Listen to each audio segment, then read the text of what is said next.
Bante minta penguraian Paticca Samuppada yang lebih simpel. Paticca Samuppada itu adalah penjelasan lebih rinci dari wata samsara. Wata samsara itu ada 3, atau samsara wata. Samsara artinya perjalanan, wata artinya melingkar. Samsara wata artinya adalah lingkaran perjalanan atau perjalanan yang melingkar. Terdiri dari kilesa, pengotor batin, dalam bentuk menyenangi-menyenangi, menyenangi ini, menyenangi itu, yang mendorong munculnya perbuatan. Karena menyenangi sehingga melakukan sesuatu sesuai yang disenangi itu. Perbuatan ini namanya karma. Ini kama wata. Karena ada perbuatan sehingga muncul kebahagiaan dan penderitaan sebagai akibat perbuatan itu. Sesuai dengan alam-alamnya. Kebahagiaan di alam ini, penderitaan di alam itu, bergantung pada perbuatan. Nah, akibat-akibat ini juga lingkaran tersendiri, namanya wipaka wata, lingkar akibat. Akibat-akibat yang muncul berupa kebahagiaan dan penderitaan ini juga mengkondisikan munculnya menyenangi, yaitu balik ke wata yang pertama itu, kilesa wata, pengotor batin, dalam bentuk menyenangi. Ini mestinya sudah sekian kali diulang penjelasan seperti ini. Ini adalah turunan juga dari 4 kebenaran Arya, yaitu dukkha Arya Sacca, kebenaran Arya tentang keberadaan derita. Dukkha Samudaya Arya Sacca, kebenaran Arya tentang kemunculan dukkha. Sering diterjemahkan sebab dukkha, sebab penderitaan. Tapi tolong untuk dipertegas bahwa yang dimaksudkan adalah yang menjadi maknanya itu adalah kemunculan penderitaan. Dari kata-katanya samupada artinya kemunculan. Bukan samupada, samudaya. Dukkha samudaya. Samudaya artinya kemunculan. Yang ketiga adalah dukkha nirodha Arya Sacca, kebenaran Arya tentang kepadaman penderitaan. Dan yang keempat adalah Jalan. dukkha nirodha gamini patipada Arya Sacca, kebenaran Arya tentang jalan menuju ke kepadaman penderitaan. Bante, maaf, yang ketiga itu penguraiannya agak bingung ya Bante. Dukkha nirodha 4 kan jalan, yang ketiga padamnya itu yang gimana maksudnya Bante? Kepadaman penderitaan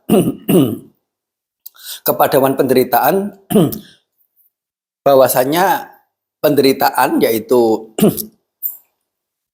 Arya Sacca pertama, dukkha Arya Sacca, adanya penderitaan. Penderitaan itu bukan sesuatu yang memang ada tanpa asal-usul, tanpa kemunculan. Kalau penderitaan itu memang keberadaannya demikian, tidak ada kemunculannya, tidak ada sebab munculnya, tidak ada kemunculan sebagai sebabnya, sebab penderitaan. Dukkha atau penderitaan itu ada penyelesaiannya tidak? Tidak ada penyelesaiannya, ya memang sudah begitu rupa. Tapi justru karena ditengarai, dilihat secara kebijaksanaannya, bahwasannya penderitaan ada itu karena ada kemunculannya, kemunculan penderitaan. Tidak lain berupa kemunculan kegandrungan. Sebutannya adalah tanha. Atau sebutan yang lainnya adalah nandi. Menyenangi atau kesenangan. Sebutan lainnya ya memang ada banyak, raga juga bisa. Loba juga bisa. Menyenangi. Nah, sebagai satu filosofis yang sangat general, sangat umum, satu keberadaan yang diawali dengan tampak kemunculannya, nyata ada kemunculannya, sesuatu itu semestinya juga akan tampak kepadamannya, akan nyata titik kepadamannya. Jika kemunculan penderitaan itu berupa kemunculan kegandrungan, tanha, kepadaman penderitaan tidak lain adalah kepadaman kegandrungan, kepadaman tanha itu sendiri. Kepadaman tanha itu sesungguhnya adalah yang disebut dengan nibbana. Berarti 3 itu udah nibbana, Bante? Kenapa? Yang nomor 3 itu udah nibbana. Sudah masuk dalam jalan menuju ke nibbana. Maksud saya kenapa bukan yang 4 itu yang nomor 3 ya, Bante? Jadi nomor 3 itu yang nomor 4 ya? Ini adalah dari tinjauan dari sisi pragmatisme secara prakteknya. Jangankan yang ketiga dan keempat. Kenapa kepadaman dulu, bukan jalan dulu? Kan jalan dulu baru kepadaman. Ya toh? Ya. Sama dengan pertama yang kedua. Penderitaan disebut dulu baru kemudian kemunculan penderitaan. Atau sebab penderitaan kalau mau dibilang. Kan mestinya disebutkan yang pertama dulu, sebabnya dulu. Atau kemunculan penderitaan, satu, kedua, baru penderitaan. Betul enggak? Betul juga ya. Tetapi ini bukan ajaran filosofis. Melulu filosofisnya. Tetapi adalah sisi pragmatismenya. Coba sekarang. Permasalahan itu ada, muncul tiba-tiba, atau karena ada sebab permasalahan. Masalah ekonomi keluarga, masalah apa, kira-kira permasalahan langsung muncul begitu? Atau sebabnya yang muncul dulu, baru ada permasalahan? Harus ada sebabnya dulu. Tapi dalam kenyataan keseharian orang, akankah dia, oh ini sebab permasalahan? Bisa menengarai? Kebanyakan bagaimana? Aduh ini ada permasalahan. Yang diketahui apanya dulu? Permasalahannya dulu. Baru dirunut, apa sih yang menjadi penyebabnya? Betul atau benar?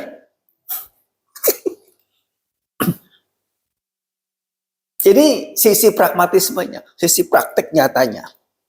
Keseharian kita nggak mungkin, oh ini sebab. Memang secara logikanya sebab memberikan akibat. Sebab itu lebih awal. Tetapi bagaimana bisa mengetahui sebab? Dengan jelas. Jika telah muncul sesuatu yang ya bermasalah gitu ya, ya baru kemudian dirunut, dicari sebabnya apa. Demikian pula yang ketiga dan yang keempat. Bahwasanya ini adalah titik kepadaman penderitaan. Dan setelah tahu titik kepadamannya, bagaimana kira-kira jalan menuju ke titik kepadaman itu.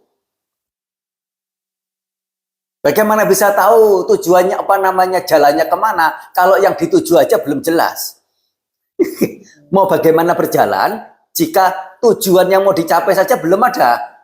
Gimana cara pakai itu tentukan jalan? Susah kan? Gitu loh. Nah, kembali karena Paticca Samuppada ini adalah turunan lebih rinci dari 4 kebenaran Arya. Penjelasan-penjelasannya tentu didasari dengan kenyataan kebenaran. Bahwasanya tidak ada hal yang muncul tanpa sebab. Ye dhamma hetu pabhava, tesang hetung tathagato. Tesan cak yo nirodho cak ewang wadi maha samano. Nah, atau yang kincik samudaya dhammang sabantang nirodha dhammang. Ada hubungannya dengan sebab akibat. 4 kebenaran Arya tidak lain adalah penjelasan tentang sebab dan akibat. Ini yang pertama yang perlu dimengerti. Dan karena berkaitan dengan sebab akibat, tergantung pada sebabnya, dan sebab itu sendiri adalah sifatnya bukan diri, bukan inti, bukan sosok, bukan nyawa, bukan hidup. Jadi di sini kilesa pengotor batin, ini apakah hidup, apakah nyawa? Pengotor batin ini. Keserakahan nyawa tidak, hidup tidak. Dan sifatnya itu adalah tidak kekal, tidak ada diri. Demikian pula dengan perbuatan. Kesenangan ini mendukung munculnya perbuatan. Perbuatan juga bukan nyawa, bukan diri, bukan sosok. Kebahagiaan penderitaan juga bukan sosok, bukan diri, bukan nyawa, bukan hidup. Jadi kita sendiri yang salah memberikan penamaan bahwa ini yang nyawa, ini yang hidup, ini yang makhluk. Yang kekal abadi. Yang ada diri, yang ada inti. Nah, di sini mulai masuk sudah bahwasanya Paticca Samuppada menolak doktrin tentang kekekalan. Bahwa aku sekarang ini tidak lain adalah aku pada waktu sebelum-sebelumnya, dan juga adalah aku pada waktu mendatang-mendatang nanti. Ini yang kita umat Buddha itu masih sangat lemah dalam memahami prinsip ajaran yang seperti ini. Masih terjebak oleh anggapan keliru yang sangat fatal juga, dan itu bukan sebagai seorang Buddhis kalau masih punya anggapan keliru seperti ini. Seorang Buddhis dalam arti siswa Sang Buddha Arya Sawaka masih punya pandangan keliru. Nah, sebaliknya juga dengan mengerti Paticca Samuppada, Paticca Samuppada itu artinya apa? Kemunculan bersebab. Samupada artinya kemunculan. Paticca itu bergantung atau bersebab. Muncul karena adanya penyebab. Jadi terjemahan ringkasnya adalah kemunculan bersebab. Jadi karena kemunculan bersebab, kemunculan yang ada itu bukan terjadi sekonyong-konyong secara tiba-tiba, secara tanpa sebab. Ada ya ada, tanpa sebab nggak mungkin. Dan yang ada sekarang ini menjadi ada, bukannya tidak menjadi penyebab untuk kemunculan berikutnya yang lain. Ada awan di atas sana, apakah diciptakan oleh siapa? Pelangi diciptakan oleh siapa? Yang melukis siapa?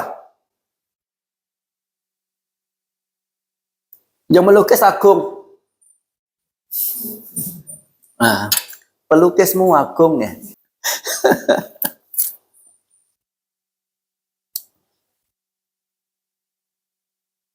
Jadi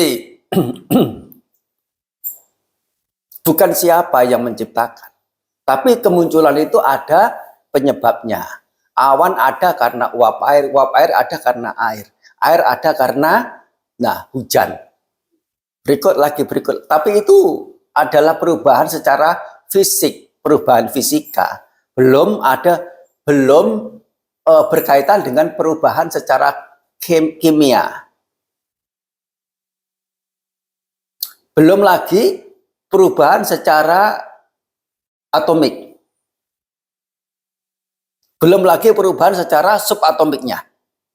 Jadi yang kita mengerti sebagai air menjadi es, menjadi uap, menjadi awan, menjadi hujan, apa dan sebagainya sebatas sebagai perubahan fisika. Kan ada jenis-jenis reaksi ya, reaksi fisika, reaksi kimia, reaksi nuklir. Tapi masih ada sesungguhnya reaksi lebih dari itu. Namanya reaksi subatomik yang lebih dikenal dengan kuantum fisika. Jadi tidak bisa kemudian menganggap bahwa segala keberadaan ini muncul secara tiba-tiba, muncul secara seponyong-ponyong. Kita menjadi ada bukan tanpa sebab, pasti ada sebabnya. Tetapi penyebab itu bukan sesuatu, bukan sosok yang sama dengan kita pada saat ini. Soalnya apa? Soalnya itu tadi, segala hal yang muncul itu didukung oleh sebab dan kemunculannya itu bersifat tidak kekal. Begitu muncul, tampak menjadi ada, dan segera kemudian padam.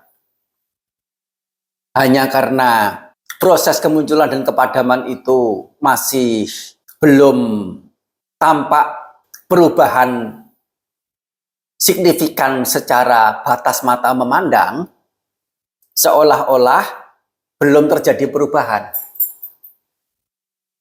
Sebagaimana yang biasa saya berikan contoh, besi, baja, yang kita lihat hari ini, kemarin seperti itu tidak? Tampak secara awamnya? Ya. Besok bagaimana? Seperti itu. Kira-kira 4 bulan, setengah tahun kemudian, tampak seperti itu. 5 tahun kemudian, masih tampak seperti itu. 500 tahun kemudian, 5.000 tahun kemudian, 500.000 tahun kemudian, jangan berpikir bahwa hari ini masih sama melihatnya dengan kemarin, tampak tidak berubah, kemudian kita membuat penyimpulan, oh baja itu tidak ada perubahan. Tidak boleh. Tidak boleh. Hanya karena keterbatasan mata melihat, kemudian kita membuat penyimpulan yang membodohi diri sendiri. Kan konyol.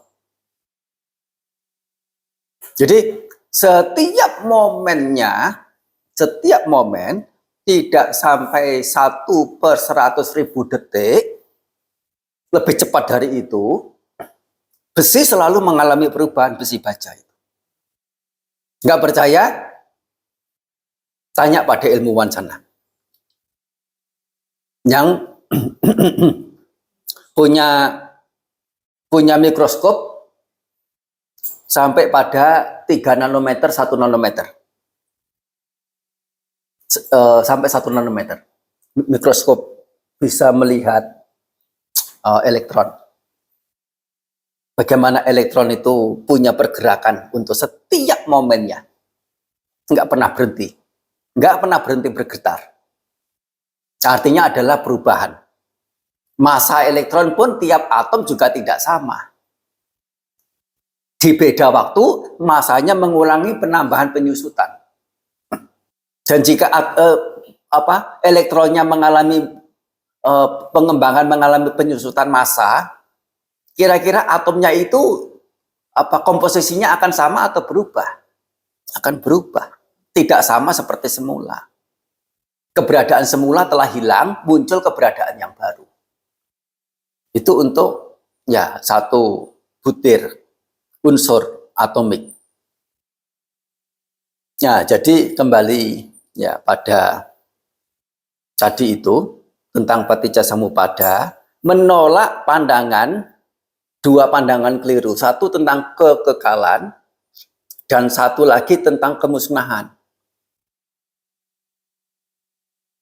Menolak kedua jenis pandangan ini. Ini adalah paticca samuppada, kemunculan bersebab.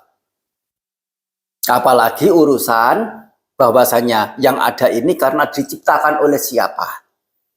Sang Buddha sangat-sangat menolak. Pada waktu itu masyarakat setempat sebagian menganggap bahwa Brahma inilah pencipta makhluk.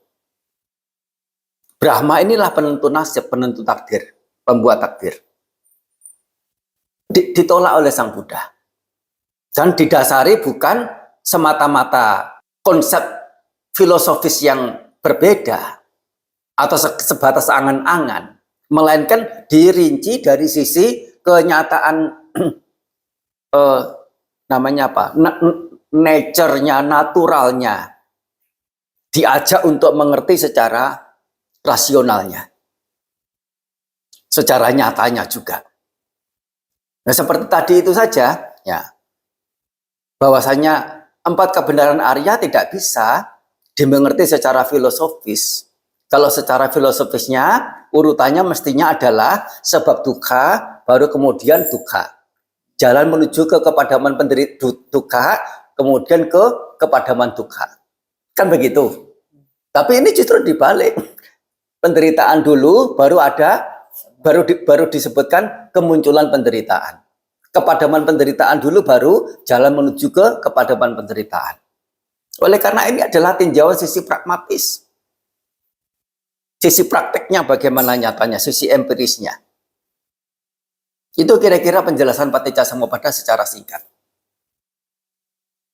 Jadi dulu memang saya 3 sama 4 yang agak bingung. Apa? Yang tadi yang Bante udah uraikan. Udah paham Bante. Sudah paham. Yang 3 sama 4 itu yang saya agak bingung dari dulunya. Kenapa nggak 4 dulu baru 3 gitu. Termasuk yang 1 sama 2 nggak ditanyakan.